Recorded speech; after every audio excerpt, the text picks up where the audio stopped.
Kind of, sort of like, all right, this episode is all about filler words.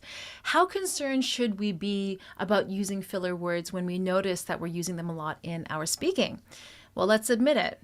We all have sort of kind of used filler words at some point in our communication, and we've likely noticed other people using them as well. But how important is it really to get rid of filler words? And if we do want to get rid of them, how do we do that? In this episode, you will learn whether or not filler words are really something you should work on to eliminate in your vernacular. And I'll also share 3 techniques that'll help you to eliminate these pesky like sortas.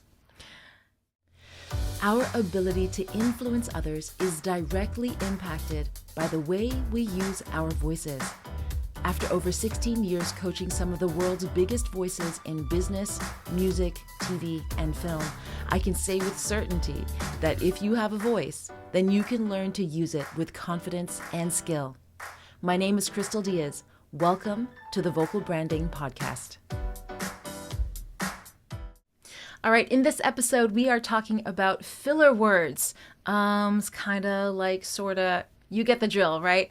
And we're talking about whether or not we should be concerned about them when we speak, and also how to go about eliminating them if that's something that you want to do. Now, if you notice that you have been using a lot of filler words, it's likely that they aren't just coming in once or twice. They're probably coming in a lot if you are noticing them when you are speaking. So if they are coming in excessively, like almost every other word is a sort of kind of like, then they can indeed give off a negative impression and also get in the way of what it is that you're really trying to communicate. But before we go into that, I want to point out first and foremost that filler words themselves aren't inherently bad. So if you notice that you're saying like, sort of, and you hesitate, you have those filler word moments, I don't want you to think that it's always going to be bad and that you're definitely giving off a negative impression, because they aren't. If you've ever had a conversation with a young child, those of you who have kids or who are around kids a lot, you'll actually see them using filler words very naturally in their speech patterns, and you can tell that it's a way for them to organize their thoughts, formulate their sentences, find the right words. And this is not a bad thing at all. In fact, I think it's a very powerful tool. But using filler words can become a habit that ends up staying with us all the way through childhood into adulthood. And it can be so ingrained in our system that it really becomes part of our identity. It almost becomes a cultural part of who we are, right? Now, when that happens, it can be really hard to eliminate them, especially when we are so used to kind of like sprinkling them into our vernacular. Oftentimes, we don't even realize that we're saying them. But our listeners, especially those who we meet for the first time, will likely notice them if this is something that keeps coming up repeatedly. Now, filler words also actually serve a social function. So for example, if you and I are having a conversation and I say, I have something important to tell you, right? That's very different from me saying, so I totally have like something kind of important to tell you. That actually makes it more casual, right? It takes off a little bit of that seriousness in my tone. So in this regard, having filler words can actually help you build rapport with who it is that you're speaking with, right? Because it makes that other person feel like, hey, we're really close friends, that we can adopt this kind of casual manner of speaking. And even in more serious, formal settings, filler words can actually show that, I'm being really thoughtful in picking the right words that I want to say. Right? You can see I'm trying to demonstrate as I'm speaking as well. And so in formal settings, it's not like we cannot use them at all, because they can actually serve that function of showing our intent to really find the right words in a conversation that means something to us. However, having said that, if they are creeping into our sentences, into our speech patterns excessively, to the point where we find ourselves using like fillers like every other like sentence, this can really be a problem. For example, they can be really distracting. The experience for your listener is kind of like driving down a road covered in rocks. If every other word is a filler word, it is making it hard for your listener to really follow you and also catch the essence of what it is that you're trying to say. In fact, if you are using filler words excessively, you're also doing something that could be a detriment to the listener experience. And really what it is you're filling in pauses, right? So you're not really giving your listener any opportunity to pause and reflect on what it is that you're saying. Pauses can actually be very, very powerful if you're using them with intention. But if you're maybe afraid of pauses or it feels uncomfortable, then you're likely to want to fill those silences with filler words. Also, filler words, when used excessively, can actually give the impression that you're not confident in what it is that you're saying.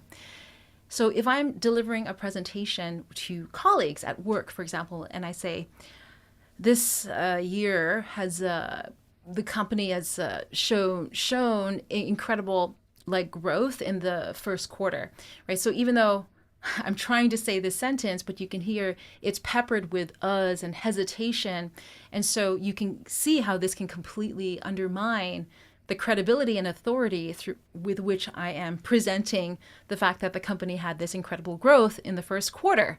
And so if you think about that and you think about other high stakes conversations where first impressions matter, like it's important that your first impression is a good one, for example, job interviews, or if you are pitching clients or you are looking for investors, you're conducting sales calls or presentations, if you are using filler words excessively and you're doing it without even thinking, you can see how that might impact how you come across to others. But how can we eliminate fillers, right? Now that we know that, all right, fillers aren't inherently bad, but if they are happening excessively to the point where it's interfering with the impression that we're giving off to other people, then what can we do about that? Well, firstly, you want to become aware of whether or not you're using them to begin with, okay? So don't just assume that, oh no, I've used like a few times, it's bad, my impression on other people is going to be tarnished. I don't want you to jump to that assumption. So you want to become aware, firstly, if you are using them, and then you want to decide if they are truly a problem for you. Because they might not be a problem for you, right? As I mentioned before, filler words can creep into our vernacular subconsciously, but maybe it's not interfering with the impact that you actually want to have.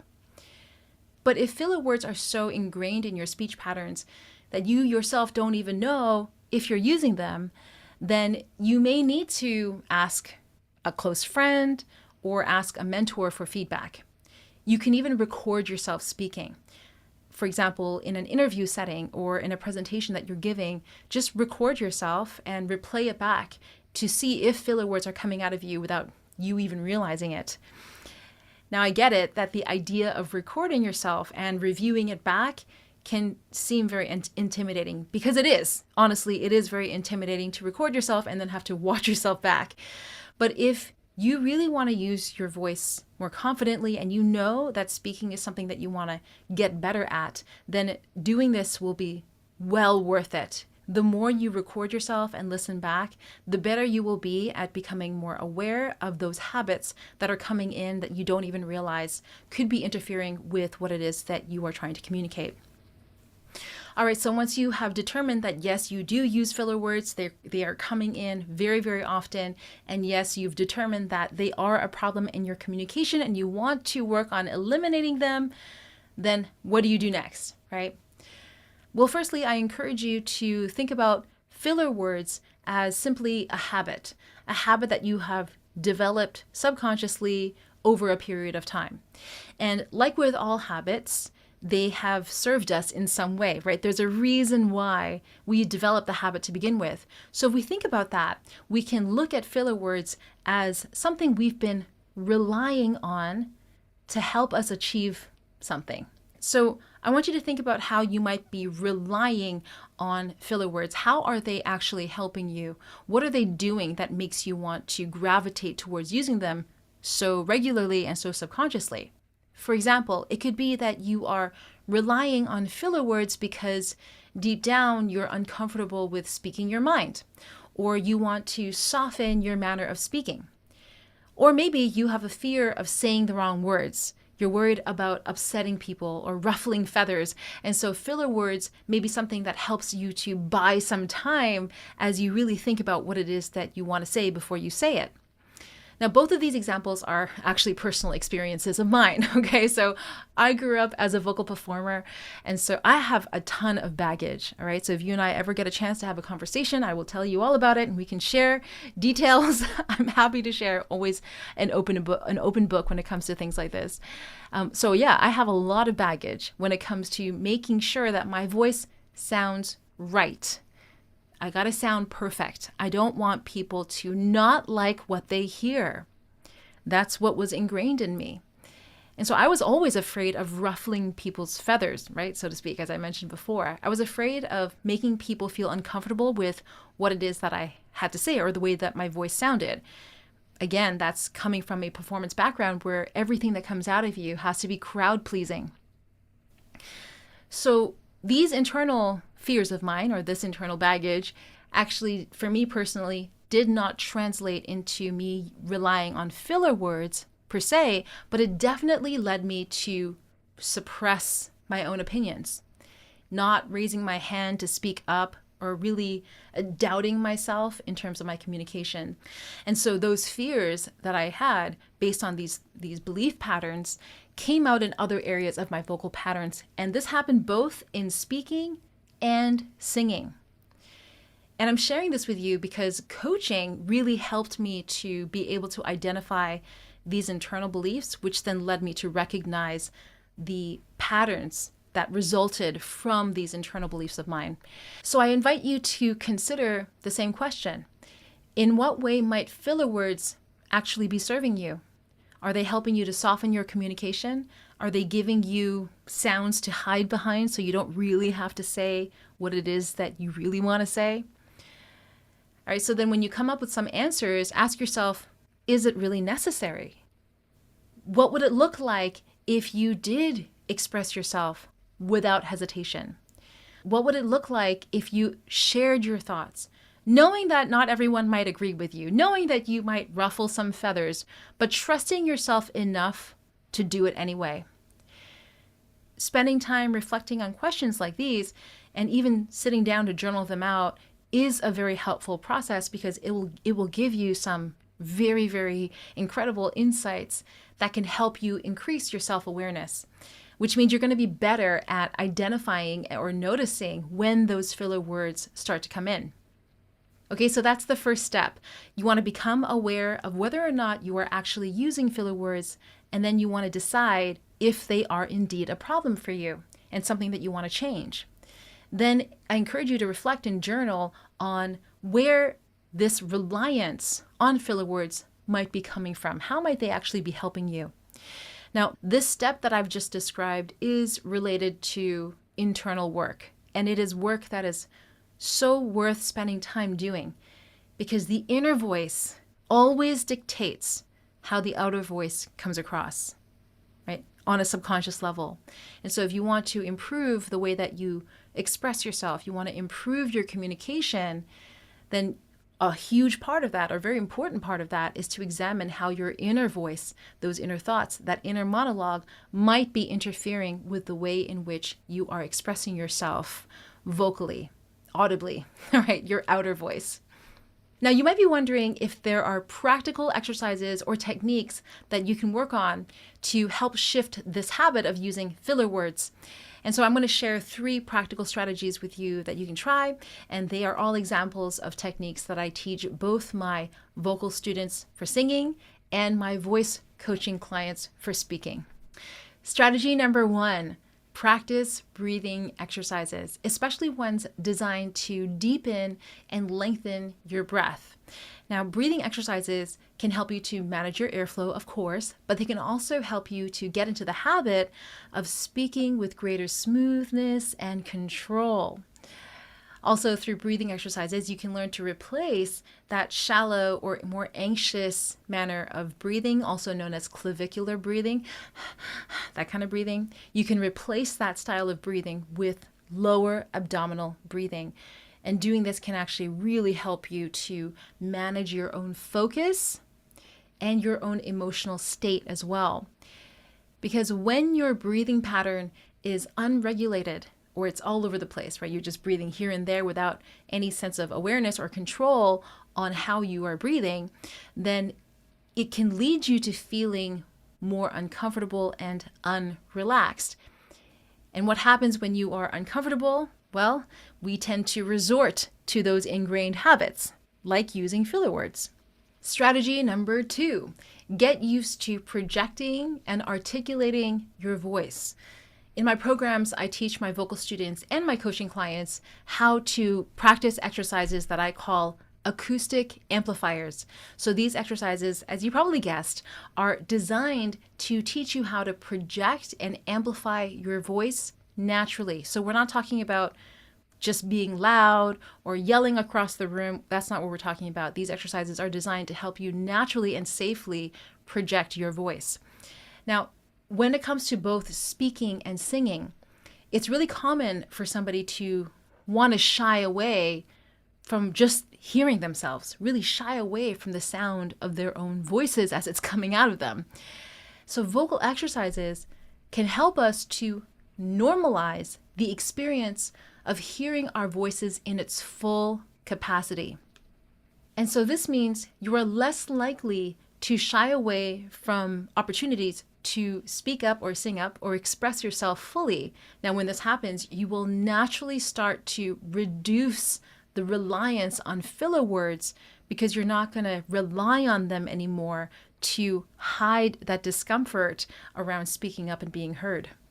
Strategy number 3, practice inserting pauses when you speak. If you are somebody who tends to speak very, very quickly, and I definitely am guilty of this myself, this is something that I have to constantly remind myself of, I encourage you to challenge yourself to slow down. Even insert pauses here and there as you are speaking.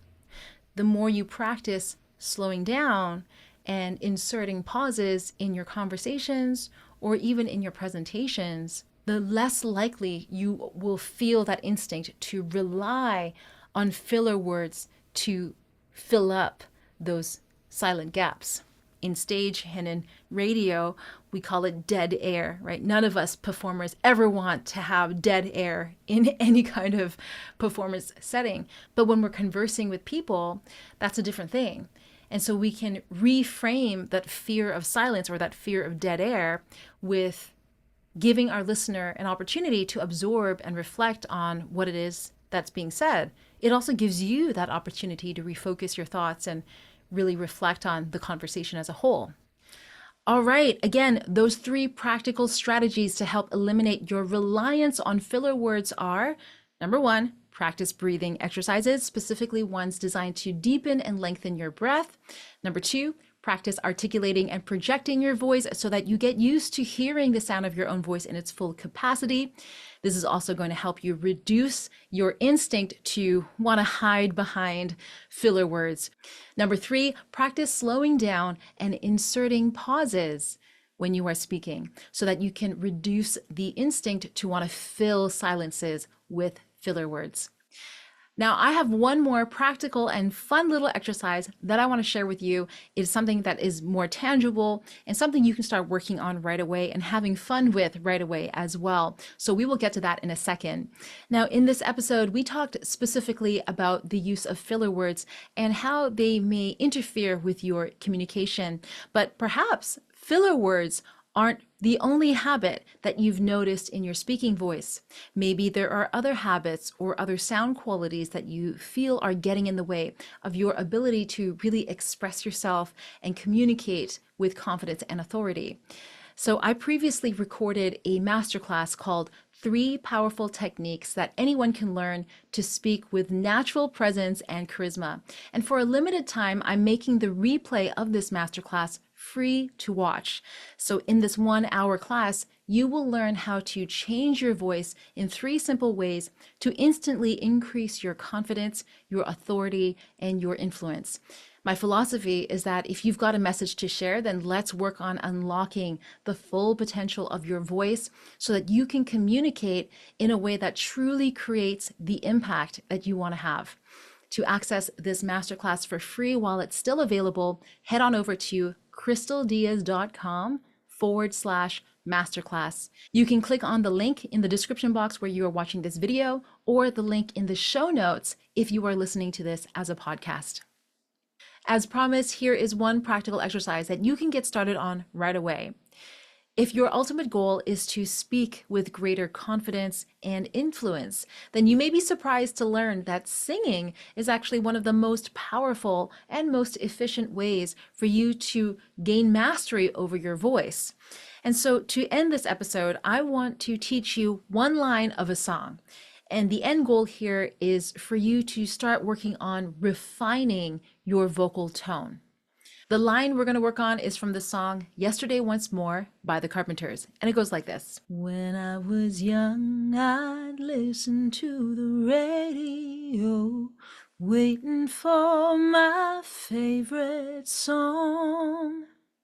This is a great song to practice if you want to bring in some depth and some warmth into your tone. At this point, I don't want you to worry about having to hit the notes perfectly. That's not the purpose of this exercise. The goal here is to bring some warmth and depth into your sound. So we're going to use an exercise to help you do that. I want you to say the word yo, yo, yo, but I want you to do it like this. Yo, yo, yo. So not yo, yo, yo, but yo, yo, yo. You can tell as you're listening or if you're watching the video that I have to do something very intentionally to the word yo in order for me to get that sound quality. So even just going back and forth and playing with different ways to pronounce that word yo can already tune your awareness to the different sound qualities that are available in your voice. Yo, yo, yo is very different to yo, yo, yo. And I want you to see if you can access that second version. Yo, yo, yo. In order to do that, you'd have to open your mouth out a little bit more, pout your lips. Yo, yo, yo. Kind of breathe a little bit deeper too, because if you're breathing too shallow, yo, yo, yo, that's going to increase that more tense, squeezed sound in a way. Yo, yo, yo. We don't want that. We want yo, yo, yo. Even drawing it out and lengthening the sound can help you in this practice as well. Yo, yo, yo, yo, yo, yo. Just practice modulating that up and down your register. You don't even have to go very high or very low. The point of this exercise is to really just help you become aware of the shaping of the sound and how that can change the timbre or the tonal quality of your voice. Yo, yo, yo. Now, when you find something that you kind of like or is interesting to you and certainly brings a little bit more depth to your sound, I want you to really dial your awareness into that. Yo, yo, yo. And then what we're going to do is go back to that line of the song, but we're going to apply this tone to that line.